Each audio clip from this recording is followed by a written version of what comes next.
So, what is up guys, I am BlackOpsAmazing, welcome back to another Zombies Q&A on the channel where we take your questions from the comment section below to do with the zombie storyline, easter eggs and answer them. As always, if you enjoyed today's video, you know what to do by now, drop a like rating only if you want to, make sure you are subscribed to stay up to date with the latest videos on the channel, but without further ado, let's get into it. Here we go. So the first question of the day from Diamond Gamer 18 says, "Hey BOA, why didn't the Primis crew care about Primis Richthofen?" So I know exactly what you're on about. This was extremely sad and I thought the same thing when I first saw this. In the Blood of the Dead ending, as we see Primis Richthofen strapped to the dot mechanism as his blood is being extracted and he's dying. The other Primis characters, Takeo, Nikolai and Dempsey, who have been with him for so long, they've been with him through journeys such as Draz and Draka, The Giant, Origins, Zetsubo no Shima. They've come on this journey with Richtofen where they've trusted him. Richtofen even went out of his way, travelling to Blood of the Dead, specifically for them to collect blood vials, so they would continue to exist once this was all over. The Primis versions of Richtofen, Takeo, Nikolai and Dempsey were really good friends, as you can tell. They still had their issues now and again, but they'd done so much with each other, and then all of a sudden in Blood of the Dead, we see in the ending as their friend, in quotation marks, Richtofen, is dying on the machine. Takeo, Nikolai and Dempsey don't do anything, and it's not even that. They don't look at him, and they don't even say goodbye. As their friend Richtofen is dying, they don't even say goodbye to him, they don't say sorry, they barely even look at him, they just leave Alcatraz. And I've always thought, well, that's a little bit sad. I mean, I'm pretty sure they know that in order for them to escape and to break the cycle, Primis Richthofen does have to die. They know this does have to happen, but I would have thought at least they would have said sorry or some words to him, but they don't. And what makes it even worse is the fact that Richtofen is crying, he's screaming, he's shouting for help. And his friends, who he actually travelled here to save, to get the blood vials for, don't say anything to him. It is a little bit sad, maybe there's a reason behind it, but yeah. The next question of the day says, what do the tattoos on Leroy's hands mean? So first off, you may be saying, what are you on about? Leroy doesn't have tattoos. I only just remembered this when I saw this comment. The last time I ever spoke or even noticed that Leroy had tattoos on his hands was probably when Buried came out. I totally forgot about this. But yes, if we take a look at Leroy or Arthur, on his right hand it says sugar, but it's spelled S-U-G-R. And then on his left hand it says shot. So we've got sugar shot. What exactly does this mean? Well, sugar of course could be for candy. We know we can feed Leroy candy in Buried. It turns him crazy. He starts attacking zombies. It gives him magical abilities. But sugar or candy is one of the two things that Arthur eats. And then the other one, shot, could be for booze. And of course, booze is the other thing that we give him, which leads to him charging at objects. So sugar, I would assume, means candy, and shot means booze. These are the two things that he loves. Of course, that is just my guess. I don't know that for certain 100%. To me, it would only make sense. And it's also kind of funny that he spelt sugar wrong. I mean, it is Leroy at the end of the day. He's a little bit, I don't know, dumb, I guess you could call him. It also leads me to the question, how exactly did he get these tattoos? Because we know Leroy is from the 1300s, and tattoos were around back then. I'm not exactly sure how they were done, but who exactly would have done this to Leroy? I'm not sure. Maybe since he spelt sugar wrong, he did it himself. It's also kind of strange that you'd actually get these two words tattooed onto you. But like I said, it's Leroy. He's a kind of a strange person. But yeah, these are the only two tattoos he has on him, I believe. Could actually barely see them. It's really difficult. But I believe that's what they mean. Candy and booze. The next question of the day from Dylan Spooner says, BOA, who is more powerful, Samantha or the Shadow Man?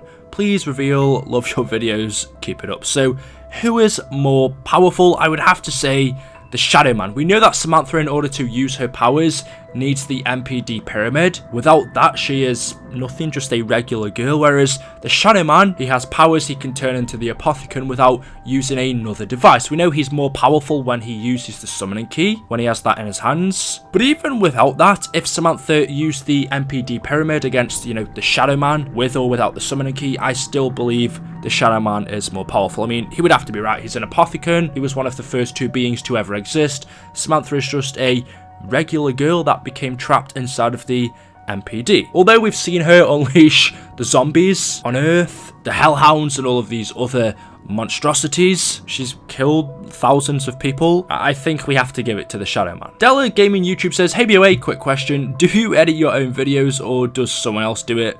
Love your vids. So I do it all myself. I've always done my own editing.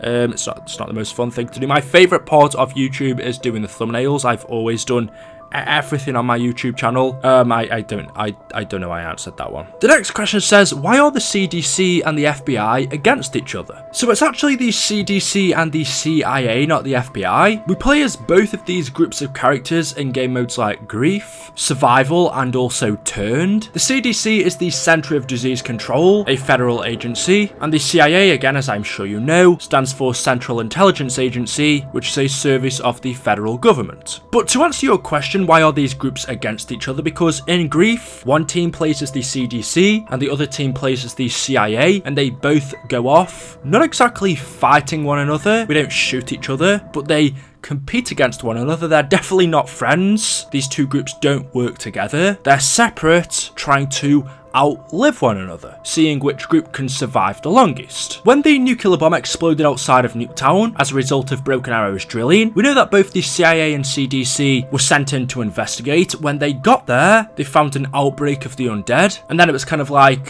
who could survive the longest. It was almost not every man, but every group for themselves. They could just be going against each other to see which group is better. I mean, it's pretty difficult to give an answer because they don't really say any quotes in game, and there's not really too much information about them, especially the CIA. But what we do know is that George Barkley, who was the assistant director for the CDC, sent out a radio message saying that some of the CDC operatives had to be euthanized due to them displaying symptoms of the 115 infection. And I believe I heard this somewhere, although I can't really find any evidence of it. However, we know in our zombie storyline that people who ate the flesh of zombies, such as Samuel Stuhlinger, were able to hear the voice of Richthofen in their head. So it's believed that one team, being the CDC, were able to hear the voice of Richthofen in their head telling them what to do, and the other team, being the CIA, were able to hear the voice of Maxis in their head telling them to do other things. So both of these teams were being led by either Maxis or Richthofen to go against each other. Now, like I said, I don't know that 100%. It could just be down to them being competitive since they're two different groups. There could be another reason, but that's all I can give you. The next question says, why do we not have persistent perks or upgrades anymore? So this was a thing in Black Ops 2 Zombies and we haven't seen it since in BO3 or BO4, but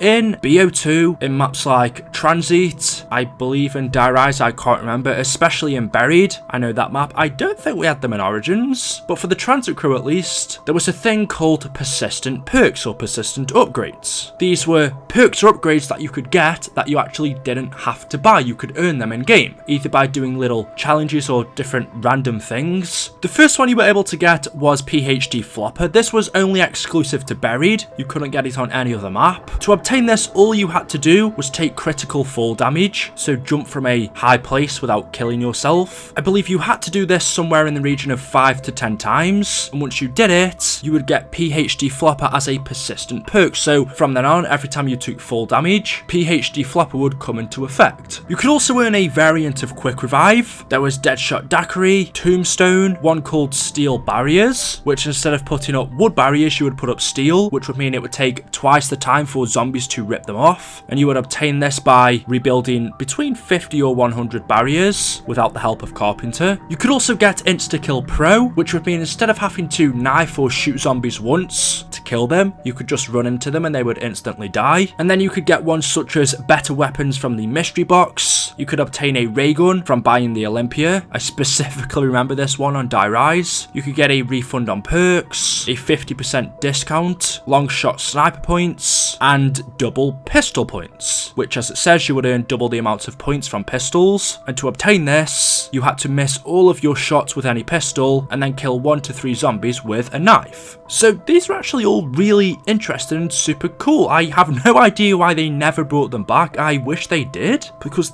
these are actually really cool, especially the one where you could just touch zombies with insta-kill and they would die. And also it was pretty easy to lose these perma perks. They weren't, you know, for all of the game. You could lose them pretty easily, or some of them would just go away in a short amount of time. But they were really fun. I wish they brought them back. I don't know why they didn't. They weren't overpowered in my opinion, but yeah, I'd love to see more stuff like this. Anyway, guys, there we go. That is all I have for you for today's video. As always, hopefully you have enjoyed. If you have, you know what to do. Drop a like rating. Make sure you are subscribed to stay up to date with the latest videos on the channel. Thank you all so much for watching. Leave your questions down below, and I'll see you guys in the next video. Until then, goodbye.